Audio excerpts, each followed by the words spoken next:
Welcome guys. Today we move to transformation of sentences. वाक्यों का रूपांतरण. रूल नंबर 5 है interchanging assertive and exclamatory sentences. Assertive sentence को exclamatory sentence में change करना, साधारण वाक्यों को विस्मयादिबोधक वाक्यों में बदलना और विस्मयादिबोधक वाक्यों को एक्सक्लेमेटरी सेंटेंसेस को असर्टिव सेंटेंस में चेंज करना. ये दोनों परस्पर आपस में कैसे चेंज होते हैं तो इसको हम समझते हैं आज एक्सरसाइज नंबर 1 से. आपको दे रखे हैं एक्सक्लेमेटरी सेंटेंस सारे. What a beautiful flower it is. जब किसी चीज़ की प्रसन्नता, किसी की सुंदरता अत्यधिक होती है तो उसको एक्सक्लेमेटरी सेंटेंस के रूप में बनाते हैं, क्योंकि जो वर्ड होता है एक्सक्लेमेशन का, वो एक्सक्लेमेटरी वर्ड जो है उसकी खूबसूरती को बढ़ा देता है, उसके आश्चर्य को क्या कर देता है, बियॉन्ड द लिमिट भेज देता है. जैसे एक सेंटेंस है what a beautiful flower it is. ये फूल जो है कितना सुंदर है. इसका मतलब ये हुआ कि ये फूल अत्यधिक सुंदर है, ये फूल बहुत ही ज़्यादा सुंदर है जिसका वर्णन नहीं किया जा सकता. तो उसके लिए आता है एक्सक्लेमेटरी में what a beautiful flower it is. ये सबसे बेस्ट वाक्य कहा जाएगा. अब हमने इसको साधारण वाक्य में लिखना है, असर्टिव में. असर्टिव हाँ और ना, अफर्मेटिव और नेगेटिव दोनों हो सकते हैं. तो क्या कहोगे, दिस फ्लावर या इट इज़. इट को सब्जेक्ट बनाते हैं, इज को भरू बनाते हैं. It is a very beautiful flower. ये मतलब हुआ it is the most beautiful flower, ये कह सकते हैं. तो क्या कहा मैंने, सब्जेक्ट क्या बनाया मैंने इट, वर्ब क्या बनाई इज. इट इज़ अ, या अब देखो अब मोस्ट लिखोगे तो अ नहीं आएगा, द आएगा. नहीं तो क्या होगा, it is a very beautiful flower. It is a, beautiful तो है ही, तो एक शब्द और लगा दिया मैंने, एडवर्ब लगा दिया वेरी ब्यूटीफुल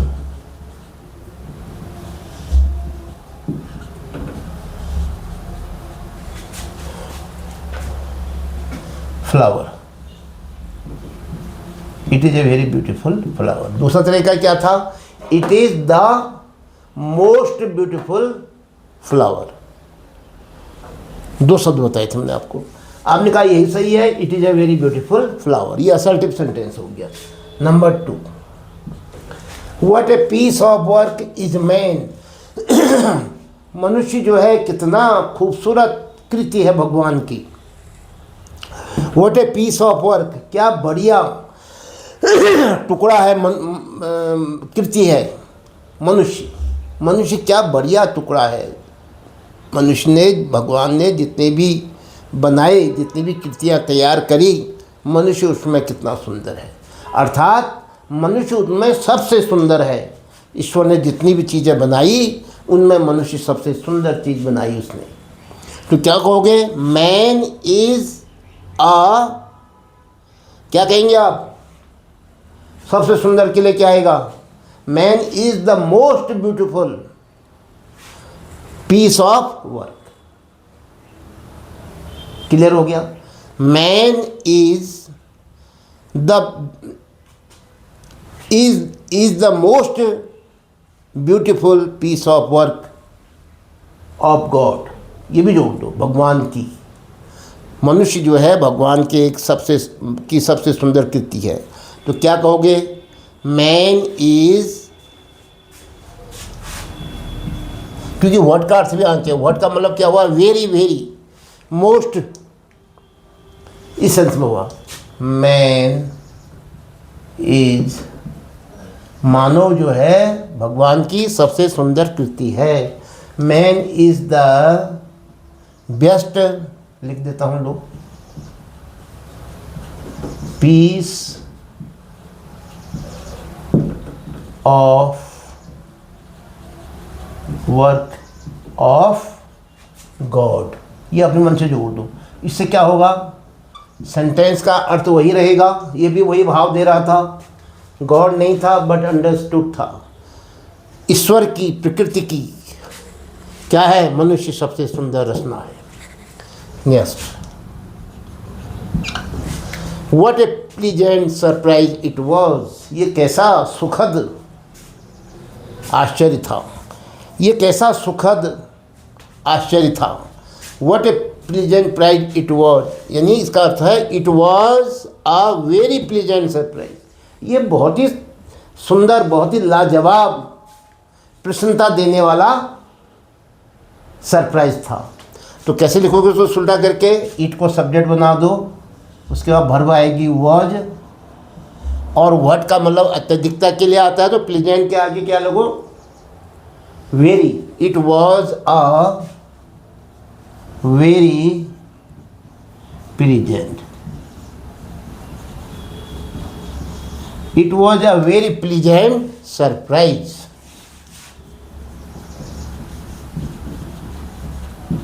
किसी से हमारी मुलाकात हो रही है, अचानक हम चले गए उनके पास, वो यही कहेगा what a pleasant surprise it is, जिसका मतलब है it is a very very very pleasant surprise. Next, how sweet are the uses of adversity, दुख के दिन कितने मीठे होते हैं, कष्ट के दिन कितने मीठे होते हैं, अर्थात मेहनत के दिन कितने मीठे होते हैं। जब हम मेहनत करते हैं, परिश्रम करते हैं, उसके बाद का जो जीवन होता है वह कितना अच्छा होता है। तो क्या कहा, हाव के सेंस में है, अत्यधिक के सेंस में। तो क्या कहोगे, ये देखो हाव के बाद एडजेक्टिव आता है, इसलिए वही बात हुई। तो हमने जब एडजेक्टिव लिखा है तो हाव लिखना पड़ता है। तो क्या कहोगे, the uses of adversity are very sweet, कष्ट के दिन बहुत मीठे होते हैं। या कहो कि धैर्य के बाद या कष्ट के बाद का समय बहुत सुंदर होता है। तो क्या कहोगे, the uses of adversity.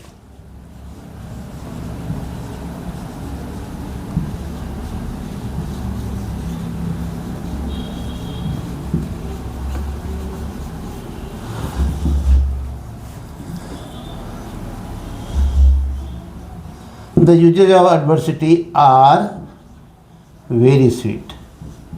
The uses of adversity are very sweet.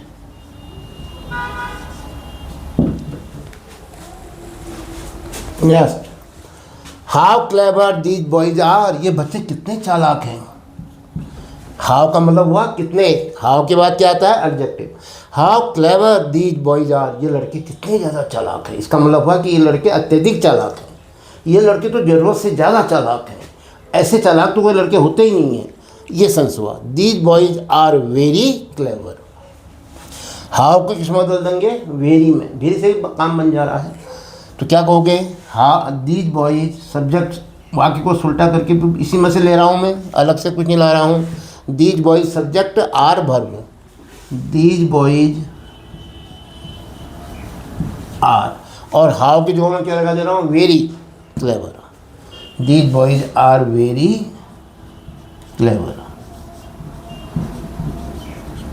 और क्या होगा, मार्क ऑफ एक्सक्लेमेशन हट जाएगा, वह केवल एक्सक्लेमेटरी सेंटेंस में ही आता है। These boys are very clever. How clever these boys are, exclamatory sentence है। असर्टिव सेंटेंस क्या हो जाएगा, these boys are very clever. Yes, 6, how witty Birbal was, Birbal कितना हाजिर जवाब था, बीरबल कितना बुद्धिमान था, बीरबल कितना कौशलपूर्ण, बुद्धिमत्तापूर्ण व्यक्ति था। तो क्या कहोगे, विटी कहते हैं हाजिर जवाब को, जो बहुत सुंदर और बहुत सही सटीक जवाब दे देता है तुरंत। तो how witty Birbal was, Birbal को सब्जेक्ट बनाओ, वॉज वर्ब दिया है। जब आप असल्टिव बनाओगे क्या लिखोगे, सब्जेक्ट बीरबल, बीरबल वॉज। अब है हाउ क्लेवर, हाउ को क्या कहो, हाउ विटी, हाउ को क्या कहोगे, वेरी वेरी वेरी, ये है इसका मतलब अत्यधिक, witty. Birbal was very witty.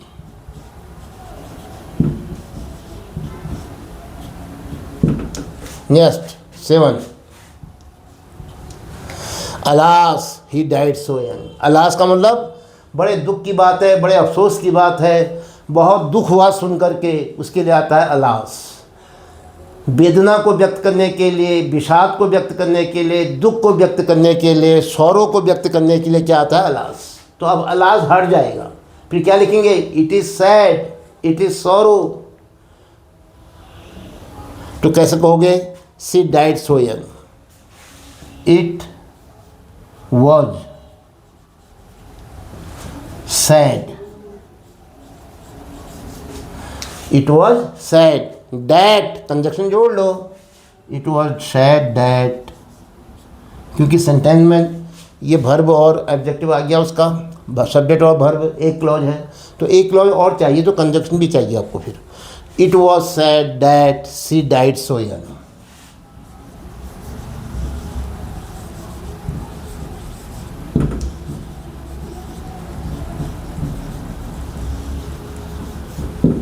बड़े दुख की बात है, बड़े अफसोस की बात है कि वो ये अवस्था में मर गई। इसको ऐसे व्यक्त करेंगे। Number next, alas he is no more. Alas का मतलब बहुत दुख की बात है, बड़े अफसोस की बात है, बहुत ही कष्टपूर्ण बात है। ही इज़ नो मोर, वो आदमी इस दुनिया से चला गया, वह अब जीवित नहीं रहा, वह अब इस दुनिया में नहीं रहा। कैसे कहते हैं उसको, ही इज़ नो मोर। तो अलास शब्द का मतलब हुआ शोक, सौरो, विषाद, पेन। तो कोई दुखद समाचार के लिए आता है अलास, तो क्या कहोगे, इट इज़ है, it is sad, it is sorrow, it is painful.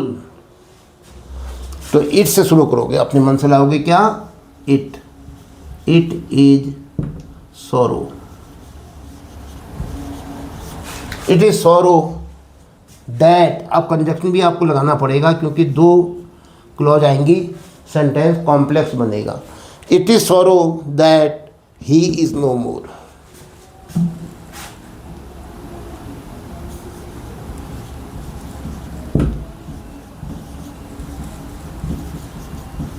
दूसरे तरीके से कैसे बनाते हैं, it is painful that he is no more, it is sad that he is no more. तो कैसी भी तरीके से बना लो, ये दिखाना चाहिए कि ये बड़े दुख की बात है, बड़े अफसोस की बात है, बड़ा दुखद समाचार है। तो हमने ये एक्सक्लेमेटरी सेंटेंस कैसे पहचाने।